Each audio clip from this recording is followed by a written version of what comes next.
আজ আমার অনেক দিনের ইচ্ছে পূরণ হতে চলেছে। যদিও এটা তোমাদের কাছে তেমন কিছু ব্যাপার নয়, কিন্তু এটা আমার কাছে অনেক বড় ব্যাপার। দিন ধরে আমি ঠাকুরকে পুজো দিতাম ঠিকই, কিন্তু শাঁখ বাজাতে পারতাম না, কারণ আমার কাছে কোনো শাঁখ ছিল না। প্রত্যেকদিন ঠাকুরকে পুজো দেওয়ার সময় ঠাকুরের কাছে চাইতাম যে ঠাকুর যেন খুব তাড়াতাড়ি একটা শাঁখ কিনতে পারি। ছোট থেকে আমার শাঁখ বাজাতে খুব ভালো লাগে। তাই আজ হয়তো ভগবান সেই দিনটা দিল। তাই আজ সকাল সকাল দুজন মিলে বেরিয়ে পড়েছি নেপালগঞ্জ যাওয়ার উদ্দেশ্যে। আজকে অনেকটাই ঠান্ডা পড়েছে, তাই আজকে আর মেয়েকে নিয়ে এলাম না। মেয়েকে দাদুর কাছে রেখে এসেছি।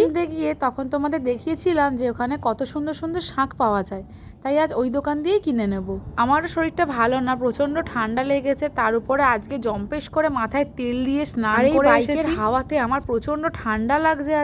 আজকে শুধু শাঁখ কিনতে যাচ্ছি না, আরেকটা জিনিস চলো তোমরা দেখতে পাবে, পুরো ভিডিওটা দেখতে থাকো। আশা করি আজকের ভিডিওটা তোমাদের খুব ভালো লাগবে। এবারে এসে আমি বললাম না যে কালবার্ড মুরগির মাংস এখানে, তাই আজকে ওর কাছে বললাম যে চলো একটু কালবার্ড মাংসও খাওয়া যায়। সবকিছু কেনাকাটা করে একটু মাংস কিনে নিয়ে বাড়ি এবারে যখন এসেছিলাম তখন কিন্তু রাস্তা এতটা সুন্দর ছিল না। রাস্তাটা দেখে মনে হচ্ছে এই রিসেন্ট করেছে, এত ধুলো ছিল এই রাস্তাটা কি বলবো। কিন্তু এখন দেখো এখানে বাইক চালিয়ে কিন্তু আমার খুব ইচ্ছা হয় যে আমি একটু এই রাস্তায় বাইক চালাবো, তবে এখন চালাতে পারবো না, এখন বাচ্চাটা খুব ছোট। একটু বড় হলে তখন আমি আবার বাইক চালাবো।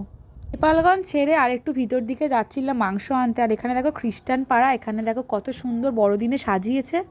প্রথমেই দেখো একটা মুরগির মাংসের দোকানে চলে এসেছি, এখান থেকেই মাংস নিয়ে নেব। দোকানে অর্ডার থাকার কারণে একটু দাঁড়িয়ে থাকতে হয়েছে, কোনো পিকনিক বা বিয়ের অনুষ্ঠানেরই অর্ডার, তাই বেশ কিছুক্ষণ দাঁড়িয়ে থাকতে হয়েছে আমাদেরকে। মাংস কেনা হয়ে গেছে, এখন দেখো এখান থেকে আমরা শাঁখ নিয়ে নেব। এই দোকানটায় আগের বারে এসেছিলাম। শাঁখ আর শিলনোড়াটা আমি হাতে করে নেব, আর মাংসটা দোকানদারই বাইকের মধ্যে ঝুলিয়ে দিয়েছে।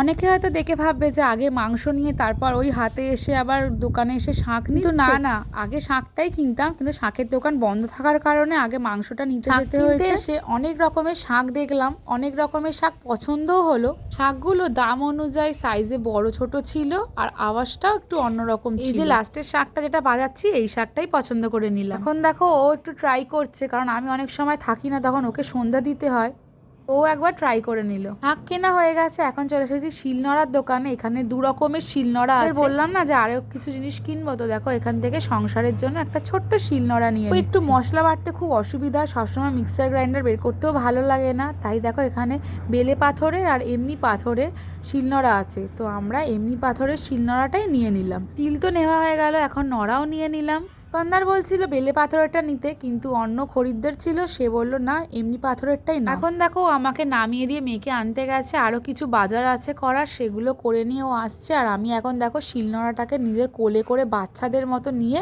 বাড়ি ফিরছি। অনেকটাই বেলা হয়ে গেছে, এখন বাড়ি গিয়ে রান্না করতে হবে।